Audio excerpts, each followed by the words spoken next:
ఎంతో రుచిగా ఉండే పన్నీర్ పరోటా కోసం ముందు పన్నీర్ని మనము ఈ విధంగా గ్రేట్ చేసేసుకుంటామండి. గ్రేట్ చేసేసుకున్న తర్వాత దాంట్లో రుచికి సరిపడా సాల్ట్, కొంచెం కారం, కొంచెం పసుపు, తర్వాత చాట్ మసాలా, కొంచెం మ్యాజిక్ మసాలా మ్యాగీది కొంచెం వేసుకున్నాం, 1 టీ స్పూన్ వరకు. తర్వాత కరివేపాకు చాలా మంచి ఫ్లేవర్ని ఇస్తుందండి, అస్సలు మిస్ చేయొద్దు. మొత్తం అంతా మంచిగా మిక్స్ చేసేసుకుంటాం. స్టఫింగ్ రెడీ అయిపోయింది. నేను చపాతీ పిండిని మంచిగా కలుపుకొని గంట నుంచి నానబెట్టుకుని ఉంచుకున్నానంటే ఒక బౌల్ సైజ్ మనము ముద్దను తీసుకుని దొన్నెలాగా చేసుకుంటాము. 2 థమ్స్ ని ఉపయోగిస్తూ ఒక తంబు ముందుకి ఒక తంబు వెనక్కి చేసుకుంటే మనకు దొన్నె రెడీ అయిపోతుందండి. దాంట్లో 3 టీ స్పూన్ల నిండా మనము స్టఫింగ్ పెట్టుకొని కొంచెం ఇలా చేతితో ప్రెస్ చేసుకుని కొంచెం పౌడర్ వేసుకుంటూ ఈ విధంగా మనము రోటీ చేసేసుకుంటామండి. తర్వాత వేడెక్కిన తవ్వ మీద ఇది వేసేసుకుని కొంచెం ఆయిల్ ని స్ప్రింకిల్ చేసుకుంటూ మనము కాల్ చేసుకుంటాము. వింటర్ సీజన్ అంటేనే పరోటాల సీజన్ అండి. అసలు గోబీ పరోటా, పన్నీర్ పరోటా, ఏ పరోటా అయినా సరే భలే ఉంటుందండి. లోపల మనకి ఈ విధంగా కనిపిస్తుందండి.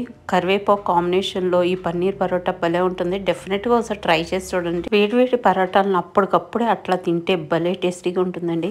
నేను మళ్ళీ ఒకసారి మీకు చూపిస్తున్నాను. 2 థమ్స్ సహాయంతో ఈ విధంగా ముందుకి వెనక్కి అనుకుంటూ ఒక్కొక్క స్పూన్ స్టఫింగ్ వేసుకుంటూ స్పూన్ తో ప్రెస్ చేసుకోవాలండి లోపలికంతా. తర్వాత క్లోజ్ చేసేసుకుని మనము ఈ విధంగా చేతితో అనుకున్న తర్వాత అప్పుడు రోల్ చేసుకోవాలి. చక్కగా మీకు ఎంత పలుచగా వస్తే అంత పలుచగా మీరు చేసుకుంటే సరిపోతుంది. చేసేసుకున్న తర్వాత మన తవ్వ ఆల్రెడీ హీట్ ఎక్కింది కదండి. సేమ్ ఫస్ట్ దానికి ఏం ప్రొసీజర్ ఉందో సేమ్ డీటో మనము ఫాలో చేసేస్తాం అనమాట. చాలా టేస్టీగా ఉంటుంది. ఒకసారి డెఫినెట్ గా ట్రై చేసి చూడండి, మీకు చాలా నచ్చుతుంది.